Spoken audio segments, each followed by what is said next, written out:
Hey guys, my next guest is a childhood friend I've known for quite some time now from some religious classes we took when we were younger. And I remember him being super athletic. As a matter of fact, I even remember seeing him in a cast or a brace on a couple of occasions. So I'm definitely really excited to have what I know is going to be a very fun conversation about athletics and healthy living. Introducing Houssein Kakal to the podcast. What's up, Houssein? What's up, man? Thank you so much for the introduction. Yeah, for sure. I'm so glad to have you on, and I have a lot of great questions for this podcast episode about athletics and how people listening can live a really healthy and fit life. And before we get into a little bit more common everyday occurrences of athletics and whatnot, I gotta ask, what's your favorite pro sports moment that you saw on TV or maybe even a live game? Give us a rundown of that. Pro sports moment between like any sport? Yeah, any sport that you saw live or on TV, World Cup final, any cricket match. That's a tough one, man. I mean, obviously you have the Kawhi shot in Game 7. That was pretty sick. Yeah, I think I gotta go with that, man. Like, pretty iconic. Yeah, so for anyone listening from outside Canada, I'm not going to say outside Ontario because I'm pretty sure that was a whole Canadian thing. The Toronto Raptors are the only Canadian team in the NBA,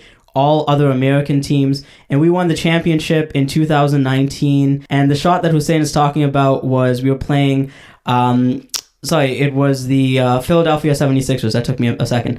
And in the last shot, buzzer beater of Game 7, Kawhi hit a clutch three-pointer to win us the game, and that was obviously great for the city. I actually went to the parade too, so that was a lot of fun as well. Oh, sick. That's good. It was like the only Game 7 buzzer beater in like playoff history or something, right? If I'm not mistaken. I'm not sure. I'm not really too big of a stats guy. It might have been for the Raptors. You know what? Actually, yeah, maybe. Because Game 7 buzzer beaters might be kind of rare. We'll have to double check that and then put it in the comments. Yeah, we'll double check that later. Yeah. So can you tell us a little bit more about one of your previous injuries? I know sometimes you got in a brace or a cast because of that.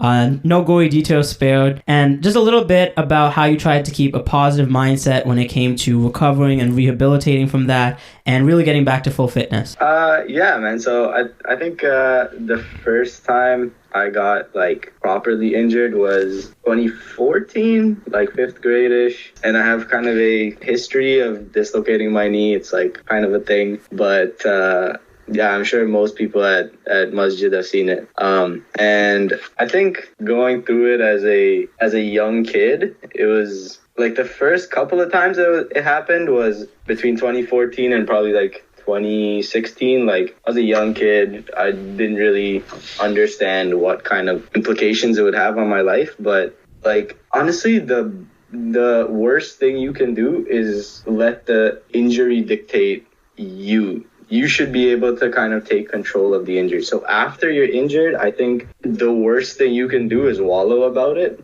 And I think keeping a positive mindset is difficult, like especially like with severe injuries. Like when I dislocated my knee for the 4th time, I think. Wow, that's a lot. Yeah, no, it's like 7 times total or something. But when I dislocated my knee for the 4th time, it tore through my MCL and through my meniscus, and I had to get surgery for all that. But I think after surgery was definitely like the low point. But yeah, I mean, physically, it's not that hard because there's always a doctor or like a nurse or somebody telling you what you need to do, what you have to do, how to do it. But I think just the mental part of it is you really have to keep yourself in check. Like, you can't let yourself slack off. It's the biggest thing. Like, I would, like, obviously the physical part is easy, but just trying to not take your mind off of it, but just trying to stay positive about it. Like, I know when I got injured, I was asking myself a lot of questions, like, why me? Why does this happen to me? All those kinds of things. Like, and I was always like an athletic kid, so it was kind of weird to see all my friends like outside playing sports with like basically no consequences, and then I was just sitting on the sidelines. But I think keeping a positive mindset is like the biggest thing that should be your number one priority, like more than anything. So the best way I thought to do that is you need to find someone to confide in. Like, you have to. And for me, like, there's a couple of different people. It was good. My mom is definitely one of the biggest people in my life who like I can just kind of talk to her, tell her anything. But I know most people are like, not most people, but some people aren't comfortable with their parents, and that's fine. Like, especially as a young kid or like teenage years going through hormones and stuff. Like, you're not, for sure. You don't like your parents per se. But you have to find someone to talk to about it, because if you just let yourself, if you just keep it all to yourself, you'll get consumed in self-hatred. Like, definitely it's going to happen. Yeah, and I think the really cool, not cool part, but the really interesting part about that is that kind of a mentality you can kind of apply to anything. Like any life struggle that you're going through, you need to be able to kind of look past the situation and be able to continue to keep a positive mindset and also confide in somebody. And that actually transitions pretty well to my next question. I was going to ask, so like when it comes to sports in general, like playing sports, I think there's often an overlooked element of like camaraderie that comes with bonding over playing or watching sports. Do you ever feel like that when it comes to either?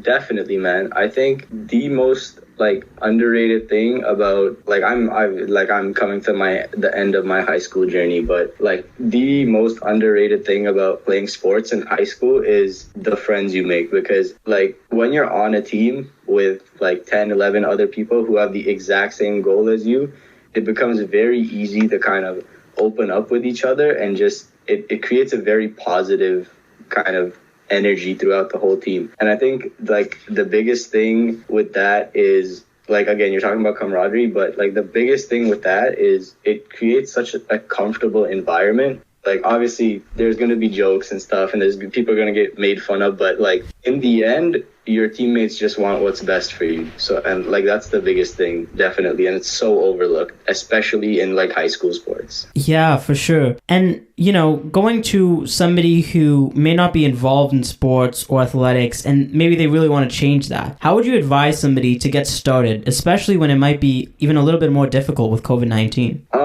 I think I don't know if there's a real way. Like, you can't ease yourself into it. You really have to jump into it. Like, especially like I captain the cricket team at John Fraser, but the first 2 years that I was at Fraser, like I was super into cricket. Like, I used to play it. I was definitely good enough to be on the team, but the first year I didn't get selected. There was like, it was all seniors and stuff and whatnot. Second year I was injured, and then finally grade 11 I got into the team, and then in March COVID hit, and then so now I'm in grade 12. Still have only played one game in a high school season, but you know, other than that, I think you really just have to jump into it. Like, there's nothing you can't do per se. Like, there's nothing you're physically limited to. So especially like I started off when I came to Canada with soccer. Soccer was definitely big, especially like coming from Pakistan. Soccer was really big there at that time, and then I came here and I saw everybody playing it. Like, everybody who I was friends with definitely played soccer a lot. So that was just kind of my biggest motivator to be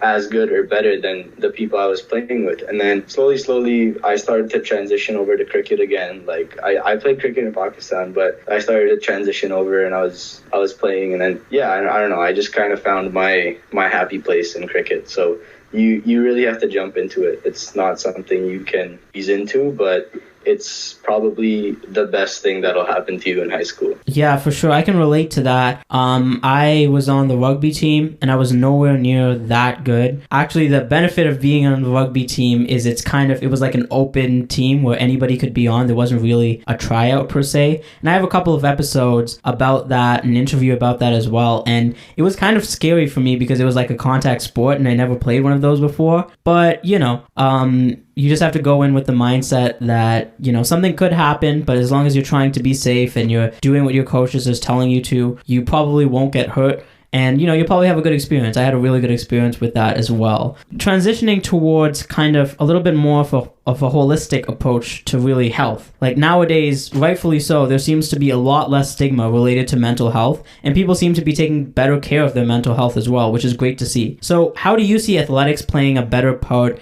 in, you know, improving mental health? And what do you think about, like, if there's an interconnectedness of like physical, mental, and even emotional health? Oh, definitely, man. I think mental health is a huge part of athletics. So you have your physical side where you're staying healthy, you're eating right, you're doing all these things to stay fit, but if you're not in the right headspace, it's honestly one of the hardest things a person can go through. Like I remember in grade 10, like grade 9, my grades were fine. Like I was good. I was doing everything properly. And grade 10, I was just like, my mental was not right. And even though I was doing all the same things, my study habits were good, I was just not doing well. And then I realized that like I was not taking care of myself mentally. Like I was just bottling up my emotions, and I just wasn't talking to anyone. I really like cut myself off from a bunch of people. But yeah, especially in athletics, like you have to open up about how you're feeling, because you'll take your anger, not necessarily anger, but whatever emotion you're feeling, you'll take it and you'll apply it to somewhere where it shouldn't be. And that's the worst thing. Like it'll complicate things a lot. Yeah, I remember watching this movie. I think it was like Anger Management, and it was a comedy movie, but there was one thing that a character said that really stuck with me. They're like, there's two types of angry people. There's like explosive angry people and implosive angry people. And like there's one type of angry person that like takes out their anger, which sometimes if you're doing it in like a healthy way, or you're able to channel your emotions in a healthy way, that's good, rather than kind of bottling it up and then one day it comes out and then it has even greater consequences.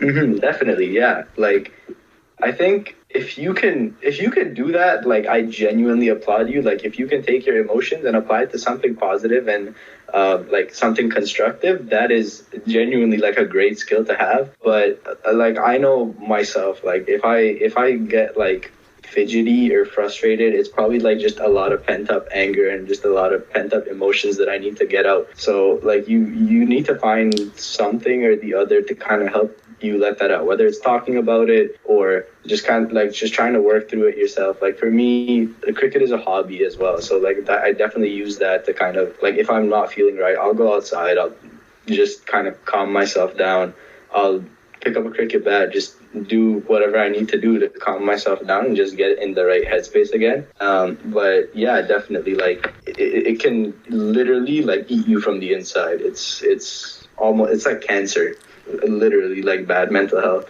Yeah, for sure. I couldn't agree more. This question kind of doubles as kind of like a PSA for everyone listening. Refill your water bottle, take better care of your mental health, your physical health, eat better, exercise. And I know that sometimes, you know, it can be hard to maintain those healthy habits, like working out, eating well, making sure you're drinking enough water or sleeping enough. Do you have any specific strategies for building those healthy habits in a consistent way? Yeah, so this is one of those things where you can ease yourself into it.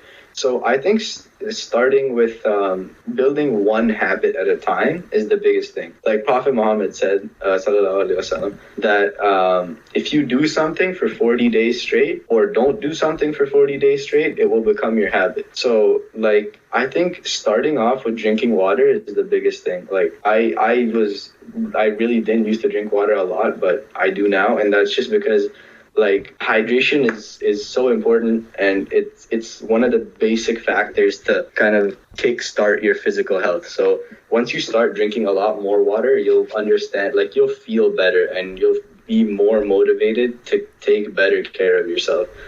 Like I think last year I was pretty overweight, and like I lost a lot of weight just by drinking water and just cutting out basic things in my life that were like things I could avoid easily, and following not even a meal plan, but just kind of eating 3 meals a day, trying to cut out sugar, like carbs, all that kind of thing, unnecessary stuff. And that's really important.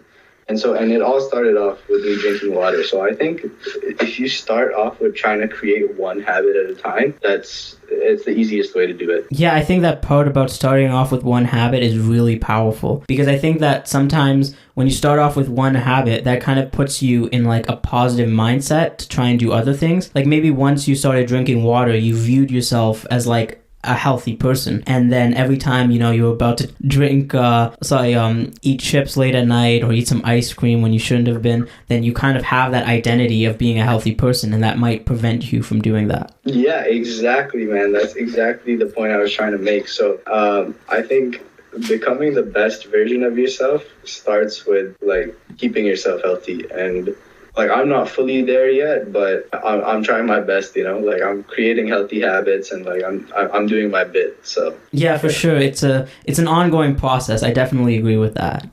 Finally, do you have any thoughts, advice, insights on the importance of living a healthy lifestyle and its significance, especially at a younger age, which is pretty much the target audience of this podcast? Yeah, so I think before high school and even like the first 2 years of high school, a lot of people, there's two kinds of people.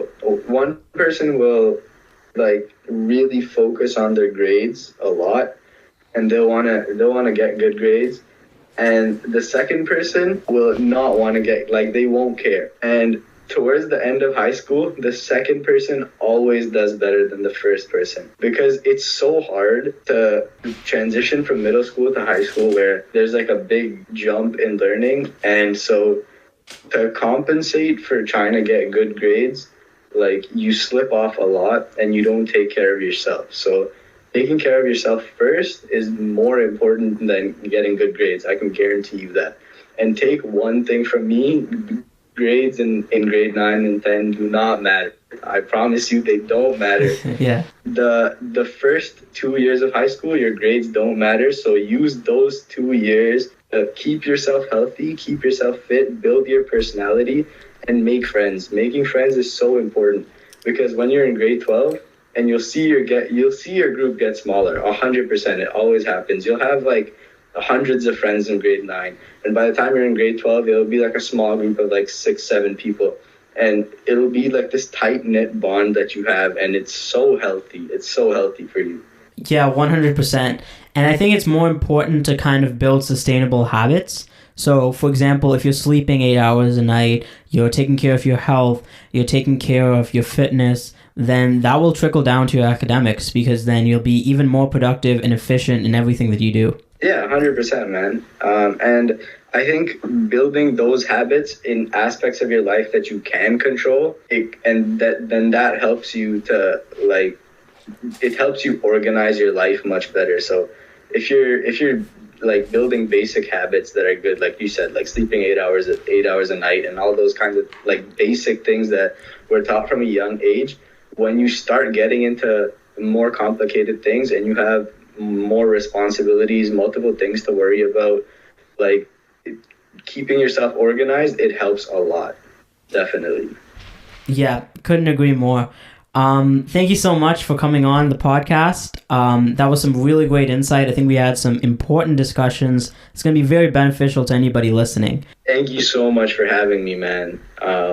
I really love what you're doing on this podcast, and like I think it can really help people and move them in a positive direction. For sure, man. I appreciate all the support. I appreciate the good wishes, and everybody who continues to support the podcast. Follow the IG account, like every post. I see you. I appreciate you. And until next time, keep it icy.